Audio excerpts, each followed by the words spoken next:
ఇదిగోండి, ఇది మీరు చూస్తున్నటువంటిది సోలార్ ప్యానెల్స్ అండి. ఇది మేము గత సంవత్సరం ఆగస్టులో వేయడం జరిగిందండి. ఇది బోర్ కొట్టిన తర్వాత గవర్నమెంట్ వారు సబ్సిడీ మీద ఇస్తున్నారని తెలిసి సబ్సిడీకి అప్లై చేయడం జరిగిందండి.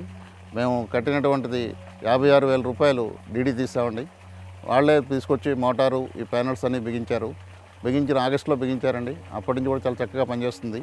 ఇంతకుముందు ఈ విద్యుత్తుతో వాడేటప్పుడైతే కరెంట్ ఎప్పుడు వస్తుందో ఎప్పుడు పోద్దో అనే ఇబ్బంది ఉండేది. రైతుకి 7 గంటల కరెంట్ అనేవారు, కానీ ఎప్పుడు 7 గంటలు కూడా వచ్చేది కాదు.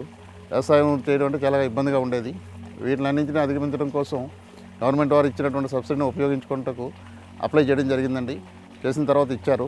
ఇది మీరు చూస్తున్నటువంటి ఈ ప్యానెల్స్ 5000 వాట్స్ ప్రొడ్యూస్ అవుతుందండి. ఇది 5 HP మోటార్కి రన్ అవుతుందండి. 2 అంగుళాల నీరు వస్తుందిగా చూస్తున్నారు కదా. అది ఉదయం లైట్ ఎండ వచ్చిన తర్వాత వేసవిలో అయినట్టయితే 6:30, 7 గంటలకు స్టార్ట్ అవుతుందండి. మామూలు చలికాలం అయితే 8 గంటలకు స్టార్ట్ అయ్యి ఈవినింగ్ ఎప్పుడైతే ఎండ ఉంటుందో ఎండ ఉన్నంత వరకు ఎక్కడ నిరాటంకంగా నీరు వస్తుందండి. మబ్బు వేస్తే రాదు. ఏ విధమైనటువంటి డబ్బులు కట్టవలసిన అవసరం లేదండి. అదైతే ప్రతి మోటార్ కూడా ఎక్కువ రిపేర్స్ వచ్చేవి.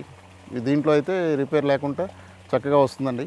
ఏ విధంగా ఖర్చు లేకుండా రైతుకి చాలా తోడ్పాటుగా ఉందండి. ఇంతకుముందు ఎప్పుడు పవర్ వస్తుందో ఎప్పుడు పోద్దో తెలిసేది కాదు. ఈ మెకానికల్కి వాటికి ఖర్చు పెట్టడం బోలెడు డబ్బులు ఖర్చు జరిగేది. వాటన్నిటి నుంచి ఇబ్బంది లేకుండా చక్కటి నీరు మనకి ఎండ ఉన్నంత వరకు పగలస్తూనే కట్టుకోవచ్చు. అదే ఇంతకుముందు కరెంటు రూపాన వాళ్ళు ఇచ్చేదనేట్లయితే రాత్రులు ఎప్పుడో ఇచ్చేవారు. ఆ రాత్రి మీద నీరు కట్టుకోవడం కూడా కొంచెం వేపరేషలతోటి పురుగు పుట్ర ఉంటుంది. అటువంటి ఇబ్బందులు కూడా ఉంది. అవేవీ లేకుండా చక్కగా మాకు ఉపయోగకరంగా ఉందండి. ఇది వాడిన తర్వాత మాకు అన్ని విధాలా కూడా అన్ని పంటలకి ఈ నీరు ఎంతో ఉపయోగకరంగా ఉందండి.